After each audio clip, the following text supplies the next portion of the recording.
What's up, everyone? I'm Trey Baird. Let's walk and talk.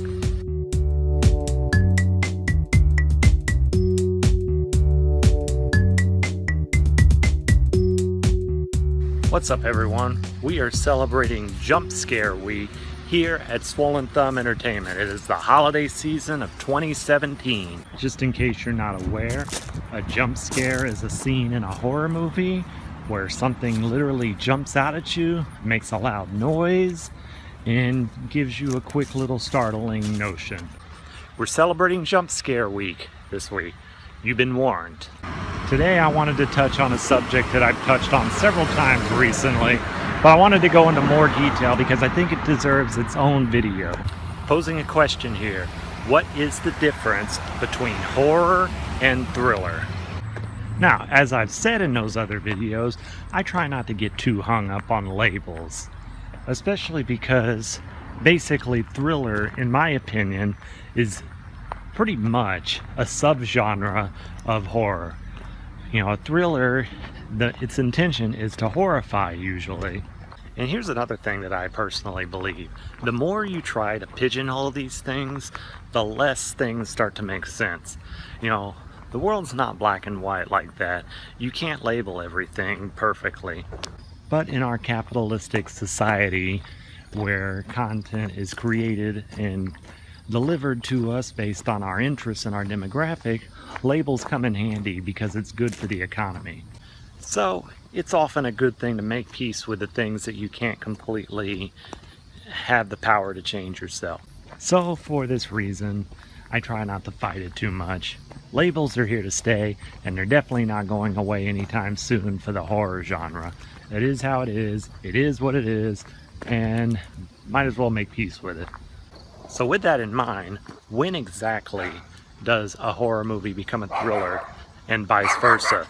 So let's speak generally here, because the more rules that I throw at you, the more loopholes there's going to be, the more exceptions there's going to be. And like I said, these things will never fit together, cleanly. There's no black and white here. So generally speaking, a horror movie will have some sort of violence, some sort of blood and gore in it, whereas a thriller usually has more to do with the mind. Take, for example, The Sixth Sense.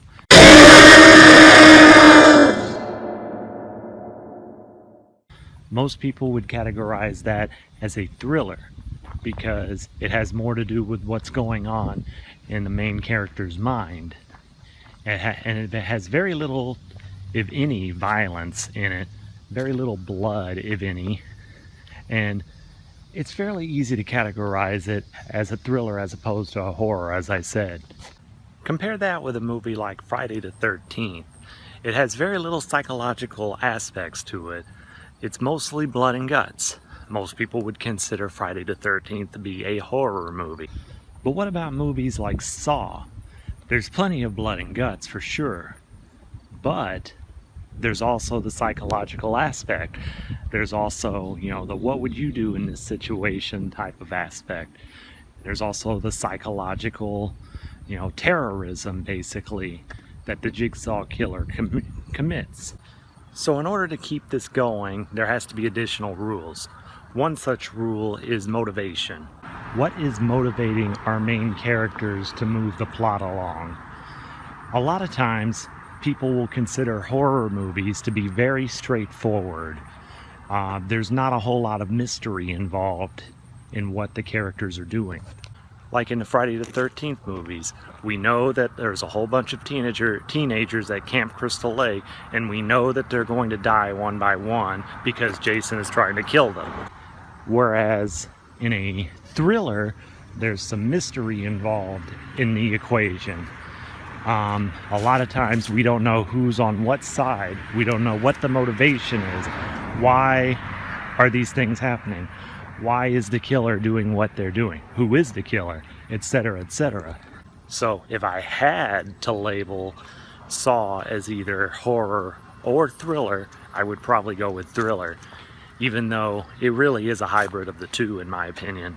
In my opinion, these semantics are rarely necessary because so often, unless a movie is really boring, it has a little bit of both, at least. Then there's movies like Stir of Echoes and Donnie Darko. These cleanly fall into the thriller category with pretty much no horror elements whatsoever to be had. I mean, Stir of Echoes is one of the very few thrillers that I feel comfortable saying is definitely not a horror movie. Even though its intention is to horrify, there's still not a lot of horror themes. But at the end of the day, I still consider this to be semantic nonsense, because at the end of the day, the thriller's objective is still to horrify. You know, if you want to place a whole lot of difference between the words horrify and a thrill, then whatever. It's all just for marketing anyway. It has little to nothing to do with the actual meat and potatoes of the movie, the story, the entertainment aspect. So my saying is just to enjoy the movies for what they are and to not get hung up on labels. Anyway, that's all I have for today. So until next time, don't forget to like and subscribe, and I'll catch you later. Peace.